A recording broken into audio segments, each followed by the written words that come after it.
Hello students, I am back. I am Dr. Ritu Agarwal, and yes, we talked about communication earlier also. So in my earlier sessions on communication, we learned about process involved in communication. We even talked about the importance of communication in the world of business and different varieties of communication also. So in today's session, we will be looking at different types of communication flow in an organization. When we talk about communication in a professional organization, we see that it flows at different layers and levels which regulate, guide and propel its flow. तो एक organisation में हम क्या देखते हैं, एक professional organisation में, कि कम्युनिकेशन अलग अलग लेवल पर अलग अलग लेयर्स में मौजूद होता है, अलग अलग डायरेक्शंस में फ़्लो होता है। और क्यों? क्योंकि एक अगर ऑर्गेनाइजेशन को सुचारू रूप से चलाना है, एक उसको ढंग से रेगुलेट करना है, और उसके लिए एक क्या होना ज़रूरी है, सभी के बीच में सभी लेवल, सभी जितने भी लेयर्स हैं एक ऑर्गेनाइजेशन में, उनके बीच में सही तालमेल होना ज़रूरी है। और वो तभी हो सकता है जब वो आपस में एक दूसरे से कम्युनिकेट करें। तो किसी भी ऑर्गेनाइजेशन में अगर हम चाहते हैं कि वो ग्रो करे, उसको एक फोर्स मिले, तो उसके लिए सभी सतहों पर कम्युनिकेशन होना ज़रूरी है। So the different types of communication flow in an organization are as follows. The first one that we can see is horizontal communication. The flow of the communication flow can be horizontal, it can be vertical also. Vertical is further divided into upward and downward. The third way in which communication can flow is diagonal. The fourth way of communication flow is spiral, and the fifth one is grapevine. इन ये पांचों में से हम grapevine को अलग कर सकते हैं, क्योंकि पहले चारों फॉर्मल हैं, मतलब फॉर्मल कंडीशंस में ये कम्युनिकेशन होता है इनमें, इनके थ्रू, जबकि पांचवा वाला जो है एक इनफॉर्मल फ्लो ऑफ कम्युनिकेशन का तरीका है. So first of all we will see a figure. Let's have a look at this figure. Okay. Now in this figure what we can see that the principal is at the top. Yes, we have taken an example of an organization. ये एक college का structure लिया है example के तौर पर. यहाँ पे आप देख सकते हैं कि टॉप मोस्ट हेरारकी में प्रिंसिपल है. प्रिंसिपल के नीचे आते हैं तीन अलग अलग HODs, maths, physics and chemistry. तीनों को अलग अलग कलर्स में किया गया है. और मैथ्स के फिर लेक्चरर्स हैं, फिजिक्स के लेक्चरर्स हैं और केमिस्ट्री के लेक्चरर्स हैं. और आप देख सकते हैं कि इनको मैंने अलग अलग कलर्स यूज़ किए हैं in order to depict the flow.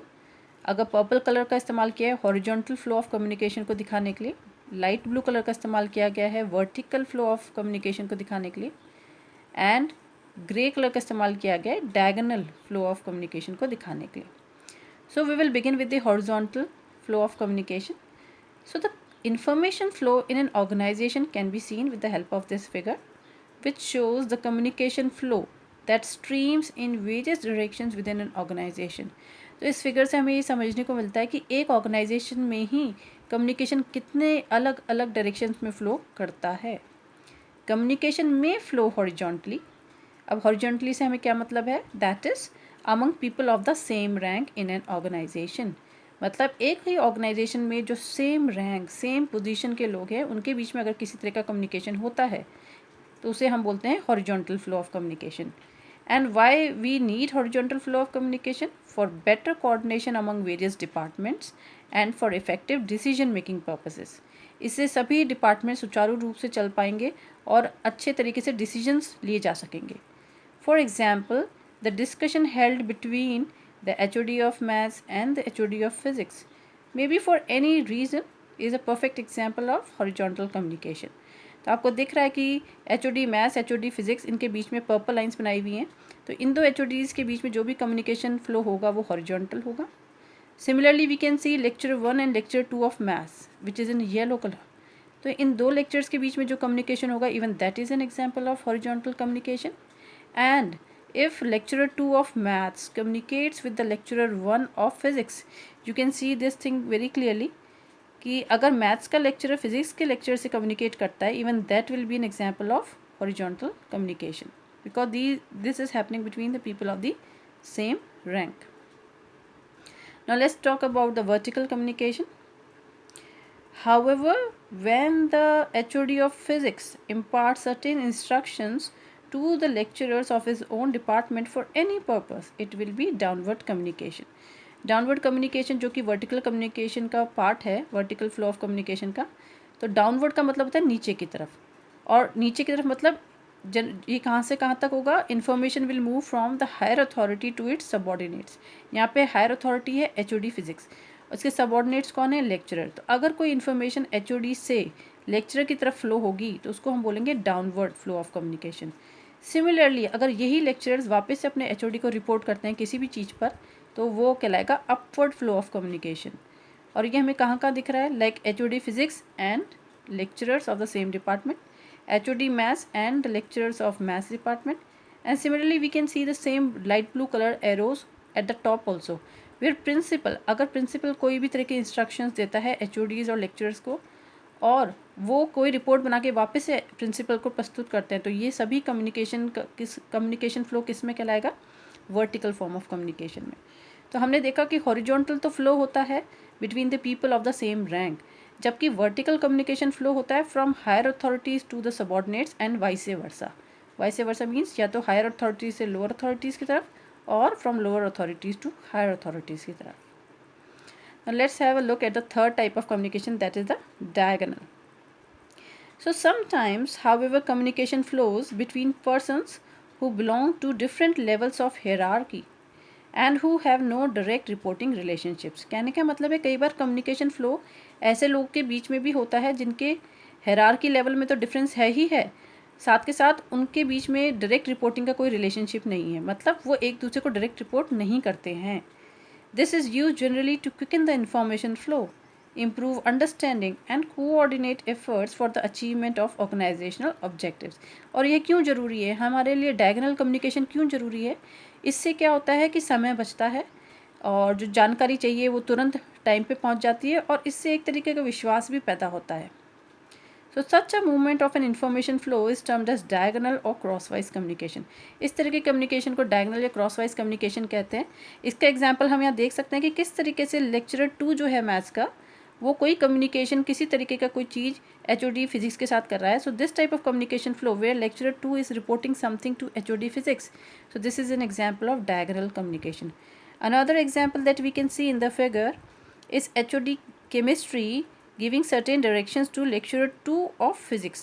देखिए लेक्चरर 2 फिजिक्स जो है वो ग्रीन कलर के बॉक्स में है और HOD केमिस्ट्री ऑरेंज कलर के बॉक्स में है और एक ग्रे कलर का arrow from HOD chemistry to lecturer 2 की तरफ जाते हुए दिख रहा है।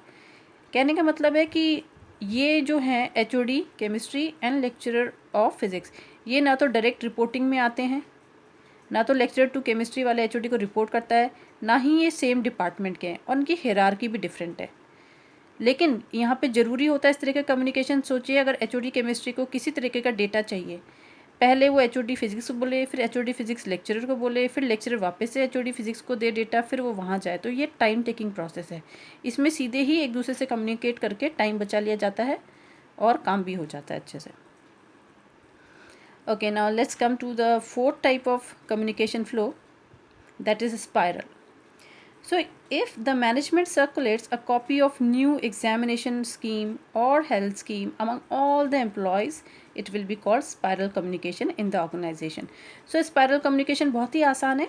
इसमें for example management है, कोई भी किसी नई चीज़ आई है, कोई पॉलिसी आई है, कोई स्कीम आई है, उसकी कॉपी अगर सर्कुलेट करवाता है सभी एम्प्लॉयज़ में, तो वो स्पायरल कम्युनिकेशन कहलाता है।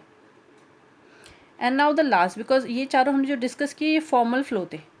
ना इनफॉर्मल मतलब आपस में ऐसी बातें जो हम अपने HODs या प्रिंसिपल वाली नहीं होती, जो आपस में होती हैं। तो in organisations informal communication also permeates the personal and professional lifes. ऐसा तो नहीं है कि लेक्चरर्स आपस में कुछ बातें नहीं करेंगे, HODs आपस में कुछ बातें नहीं करेंगे। तो कई बार कई तरीके की जो इन्फॉर्मेशन जो होती हैं जो आपस में सर्कुलेट हो जाती हैं एम्प्लॉयज़ के बीच में, this informal flow of communication is called grapevine. For example, rumors, promotion of an employee, relation between two colleagues are some of the examples of grapevine. किसी भी तरीके के rumors अगर फैलते हैं तो किसका एग्जाम्पल है, grapevine का.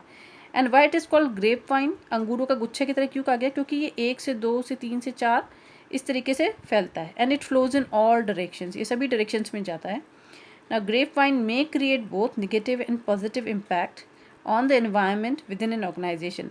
और ये जो कम्युनिकेशन फ्लो है ग्रेपवाइन वाला, इसका इम्पैक्ट पॉजिटिव भी पड़ सकता है और नेगेटिव भी पड़ सकता है कंपनी के या अपने कोई भी ऑर्गेनाइजेशन के एनवायरनमेंट पे.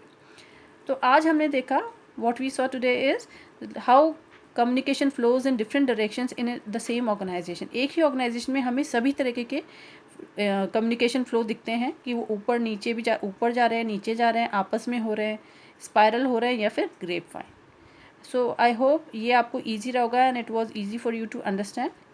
And in the next session we will be talking something more about communication. Till then, bye bye.